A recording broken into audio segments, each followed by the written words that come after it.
Second Republic নিয়ে যে কারণে বিএনপিতে সন্দেহ, সেকেন্ড রিপাবলিক নিয়ে টকশোর ঝড় বয়ে যাচ্ছে। বিএনপির সিনিয়র নেতারা বুঝতেই পারছেন না সেকেন্ড রিপাবলিক কী, এবং সাংবাদিকরাও এ নিয়ে আলোচনা সমালোচনা করছেন।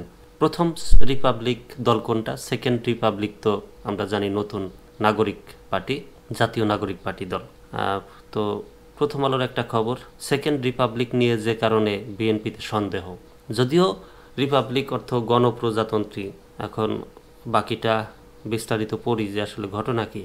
ছাত্র তরুণদের নতুন দল জাতীয় নাগরিক পার্টিকে স্বাগত জানালেও তাদের রাজনৈতিক লক্ষ্য নিয়ে বিভিন্ন স্থানে বিএনপি, বিশেষ করে নতুন দলের নেতাদের সেকেন্ড রিপাবলিক ও গণপরিষদ নির্বাচনের দাবি নিয়ে বিএনপিতে সন্দেহ তৈরি হয়েছে। বিএনপির নীতি নির্ধারণী নেতারা মনে করছেন জাতীয় সংসদ নির্বাচনকে বিলম্বিত করার লক্ষ্য নিয়ে এ দাবি সামনে আনা হয়েছে। বিএনপির নেতাদের পর্যবেক্ষণ হচ্ছে, এখন পর্যন্ত ছাত্র তরুণদের যে তৎপরতা, তাতে একটি বিষয় স্পষ্ট যে তাদের মূল লক্ষ্য সংবিধান পুনর্লিখন বা আমূল পরিবর্তন। এর জন্য তারা গণপরিষদ নির্বাচনের কথা সামনে আনছেন। এর সূত্র ধরে সেকেন্ড রিপাবলিকের কথা সামনে আনা হচ্ছে। কিন্তু ছাত্র তরুণেরা সংবিধানের আমূল পরিবর্তনের যে ভাবনা বা লক্ষ্য নিয়ে এগোচ্ছেন, তাতে দীর্ঘ সময়ের প্রয়োজন হবে। এটি রাজনৈতিক ঐক্যমত ছাড়া কখনোই সম্ভব হবে না। সংবিধানের মৌলিক সংস্কার প্রশ্নে ঐক্যমত না হলে রাজনীতিতে বড় ধরনের বিভক্তি তৈরি করবে বলেও মনে করছেন বিএনপির নেতারা। এতে শেষ বিচারে ছাত্র তরুণদের ভবিষ্যৎ রাজনীতিকে ক্ষতিগ্রস্ত করবে বলে ওই নেতারা মনে করেন। জুলাই গণ অভ্যুত্থানে নেতৃত্বাধীনকারীদের রাজনৈতিক দল এনসিপি গত 28 ফেব্রুয়ারি আনুষ্ঠানিকভাবে আত্মপ্রকাশ করে।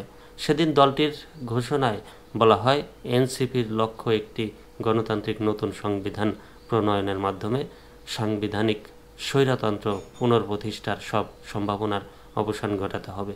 সেকেন্ড রিপাবলিক প্রতিষ্ঠার জন্য গণপরিষদ নির্বাচনের মাধ্যমে একটি নতুন সংবিধান প্রণয়ন দলটির অন্যতম প্রাথমিক লক্ষ্য।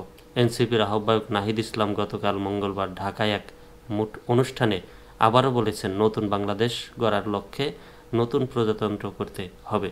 তার জন্য নতুন সংবিধান এবং গণপরিষদ নির্বাচনের প্রয়োজন। সেই লক্ষ্যে তারা কাজ করে যাচ্ছেন। তিনি বলেন, গণপরিষদ নির্বাচন ও জাতীয় সংসদ নির্বাচনও একসঙ্গে হতে পারে। নতুন দলটির ঘোষণায় সেকেন্ড রিপাবলিক ও গণপরিষদ নির্বাচনের দাবির বিষয়টি আসার পর বিএনপি নেতারা এই দুটি বিষয়ে ভিন্নমত প্রকাশ করে বক্তব্য দেন। এর মধ্যে গত রোববার রাজধানীর লেডিস ক্লাবে এক অনুষ্ঠানে বিএনপির স্থায়ী কমিটির সদস্য মির্জা আব্বাস বলেন, নতুন দল এসেছে, আপনারা সাবধান থাকবেন। আমি কিন্তু তাদের স্লোগান বুঝি না। আমি কিন্তু বুঝিনি কাকে দ্বিতীয় স্বাধীনতা বলে। আমি এখনো বুঝিনি সেকেন্ড রিপাবলিক কি বোঝায়। আপনারা বুঝছেন তো কিনা জানান। অর্থাৎ একটা অছিলা ধরে জাতির মধ্যে বিভেদ সৃষ্টি করার চেষ্টা চলছে।